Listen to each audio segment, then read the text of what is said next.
Tambura dalam acara Mitos dan Fakta. Kali ini kita bersama Dr. Sauri, spesialis penyakit kulit dan kelamin. Gimana kabarnya dok hari ini? Baik, alhamdulillah. Kali ini kita akan membahas mitos dan fakta mengenai apa dokter? Hari ini kita mengenai mitos yang berkembang dalam perawatan kulit wajah kita. Iya, karena kan sekarang ini pada remaja maupun perempuan dan laki-laki kan sudah banyak yang aware dengan skincare ya dok, tapi masih banyak yang salah kaprah. Ya. Salah satunya mengenai penggunaan skincare tapi yang mahal ya dok. Katanya kan kalau misalnya mahal nih berarti lebih memuaskan hasilnya. Benar nggak sih dok kalau seperti itu? Baik ya, jadi sobat ini semua, sebenarnya kalau secara logika semakin mahal produk skincare itu kemungkinan semakin baik ya. Ada benarnya dan ada salahnya juga ya, karena yang mahal belum tentu sesuai. Nah ya, jadi kulit wajah kita itu tipenya berbeda-beda. Ada yang tipe kulit berminyak, kulit normal, kulit kering, dan lembab. Nah, kalau kita pilih yang produk pokoknya yang paling mahal, sementara kulit kita misalnya berminyak atau sensitif misalnya, tidak bisa menjamin bahwa produk yang mahal itu cocok untuk kita. Jadi yang paling penting adalah kita ketahui tipe kulit wajah kita dan kita sesuaikan dengan produknya. Kalau produknya mahal tapi sesuai, itu lebih bagus. Jadi sobat ini sebaiknya kita tentukan dulu tipe kulit wajah kita, kemudian baru kita sesuaikan dengan produk yang mau kita beli. Karena belum tentu mahal dan cocok ya. Benar, ya. Banyak produk skincare yang tidak terlalu mahal tapi sesuai, ya mudah-mudahan hasilnya juga bagus. Yang kedua dok, sebenarnya kan sekarang ini udah banyak nih orang yang menggunakan sunscreen. Tapi kan mereka beranggapan bahwasanya meskipun siang hari nih tapi mendung, udahlah nggak usah, biar hemat, biar masih awet tahan lama nih sunscreennya. Benar nggak sih seperti itu dok? Ya itu namanya merawat wajah tapi nanggung-nanggung ya. Memang ada sebagian seperti itu merasa ini kan kita di dalam ruangan ini, saya kalau mau keluar saja atau mendung di luar, nggak usah pakai sunscreen atau sunblock gitu ya, atau malam hari misalnya ya. Kalau malam hari mungkin lah karena ada produk yang lain yang sedang dipakai krim malam. Tapi kalau di dalam ruangan seperti saat ini atau cuaca mendung, ternyata sinar ultraviolet itu bisa menembus ke dalam ruangan. Jadi sebenarnya itu tidak benar dan itu hanya mitos saja yang menyatakan bahwa kalau kita di dalam ruangan tidak kelihatan sekali sinar matahari masuk, itu berarti aman. Jadi yang paling bagus adalah tetap dipakai sunblocknya. Jadi sobat ini meskipun cuaca mendung di dalam ruangan, kita tetap harus menggunakan sunscreennya untuk melindungi kulit kita. Untuk yang ketiga dok, kalau misalnya kayak seperti saya nih kulitnya berminyak, katanya kalau kulit berminyak jangan menggunakan pelembab, nanti makin jerawatan.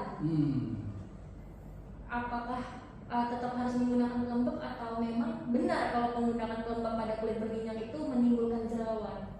Ya baik, terima kasih. Pertanyaannya kok bagus-bagus ya? Yang sehari-hari nih dok yang ada. Oh ya sih. Oke. Jadi secara teori orang yang berjerawat itu kulitnya pasti lembab dan berminyak. Ya itu sudah kita ketahui. Nah karena mungkin pasiennya sudah sering mengalami jerawatnya hilang timbul, akhirnya dia khawatir kalau saya pakai pelembab pasti tambah banyak nih jerawatnya, gitu ya sobat ini ya. Tapi ternyata pelembab itu baik untuk menjaga kelembapan dan mencegah dehidrasi. Jadi kulit berminyak juga bisa mengalami dehidrasi. Nah, bagaimana caranya supaya wajah kulit yang berminyak itu tetap boleh pakai pelembab ya, moisturizer. Caranya pilihlah produk yang oil free. Jadi pelembab moisturizingnya ada di situ ditulis bebas minyak atau oil free. Ya mudah-mudahan tetap dipakai dan tidak menambah kadar minyak yang ada di permukaan kulit, jadi tercapai tujuannya seperti itu. Berarti tetap menggunakan moisturizer tapi yang oil free ya, Nah, ya, untuk nah. pada kulit berminyak Ya. ya. Jadi kalau untuk kulit berminyak ini dok harus tetap rutin menggunakan skincare nggak dok? Tetap. Supaya tidak jerawat kan? Ya, justru ada yang mengatakan saya harus senantiasa memakai produk-produk skincare karena kulit saya berminyak. Sebenarnya benar ya, tetapi pasien-pasien yang berjerawat kan banyak faktornya, bukan hanya karena kebersihan.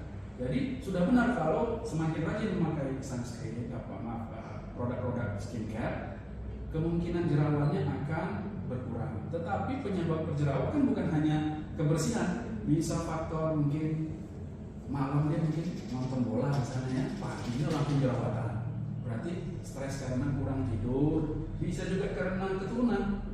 Dari orang tua mungkin waktu mudanya memang tipe kulitnya oily skin type ya, tipe kulit berminyak dan berjerawat. Biasanya diturunkan. Jadi ada faktor genetik juga. Kemudian efek samping obat-obatan misalnya, karena mungkin baru mengenal bahan-bahan kosmetik, dicoba ternyata jadi komedo dan akhirnya berjerawat. Itu juga karena faktor efek samping dari pemakaian kosmetik, akne kosmetik. Berarti harus kita perhatikan juga ya dok, penyebabnya sebenarnya apa? Ya benar. Ya. Untuk kita hindari juga penyebab yang tadi itu ya dok. Ya. Jadi kalau untuk yang jerawatan nih dok, katanya dipencet biar infeksinya hilang. Bener nggak sih dok? Ya memang ya inilah kenyataannya ya. Kalau pasien-pasien saya biasanya sebelum datang itu sudah punya riwayat. Dok, ini saya sudah capek dok merawat, bahkan sudah saya bawa ke tempat perawatan, misalnya di di pelayanan umum gitu ya, yang di kecantikan estetik. Itu entah kenapa wajib dipencet dan dikeluarin isi. Kalau nggak keluar dipaksa sampai keluar. Nah itu berbahaya sekali, terutama yang sudah ke fase pustul atau jerawatnya sudah akne konglobatan misalnya, yang berjerawat kayak jerawat batu.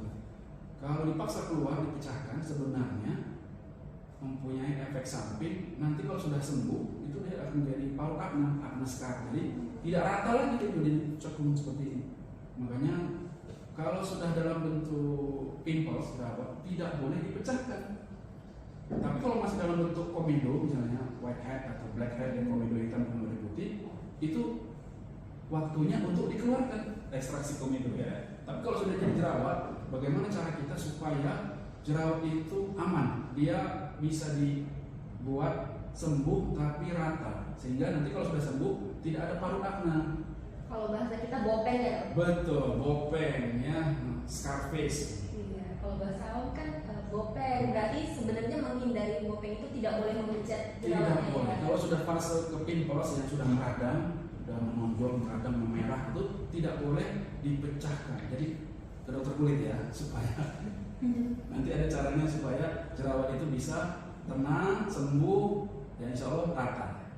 Jadi jangan dipencet di rumah, apalagi belum tentu tangan kita itu bersih ya dok. Benar, Kalau ada sekali. infeksi mantul Benar, ya dok. ya. Oke, pertanyaan terakhir nih dok. Ya, oke. Kalau misalnya saya ini dulu pernah iritasi dok, tiba-tiba kemerahan. Saya cek skincare-nya itu ternyata penggunaan ada isinya itu retinol dok. Ya. Bahaya nggak sih dok sebenarnya? Baik ya, memang sekarang banyak itu produk-produk skincare mengandung retinol ya. Jadi retinol itu sebenarnya bagus. Retinol itu bagus, dia untuk merangsang pertumbuhan kolagen. Jadi sebagian perusahaan-perusahaan kosmetik atau perusahaan farmasi di bagian estetik skincare itu memasukkan bahan retinol ke dalam produknya. Tujuannya sebenarnya untuk merangsang pembentukan kolagen di permukaan kulit. Jadi pasien-pasien pasca akne yang jerawatnya tadi yang bopeng-bopeng bisa dibantu dengan efek terapi dari retinol tadi. Selain juga retinol ini fungsinya untuk melembabkan juga bisa, kemudian meratakan pigmen. Jadi yang awalnya bekas luka itu menghitam atau memutih, pigmennya jadi merata, jadi sama seperti kulit di sekitarnya. Kan itu menguntungkan ya. Ternyata sebagian merasa nggak tahan, jadi iritasi, memerah misalnya. Kalau kita langsung menghentikannya, sebenarnya kurang baik. Jadi ada cara kalau kita menemukan skincare yang ternyata dikhawatirkan mengiritasi, ada caranya, triknya supaya aman wajah kita. Sebelum kita curiga nih, oh ini kayaknya aman atau tidak ya, kita coba dulu dioleskan aplikasi di belakang telinga. Kemudian kita tunggu 2 malam.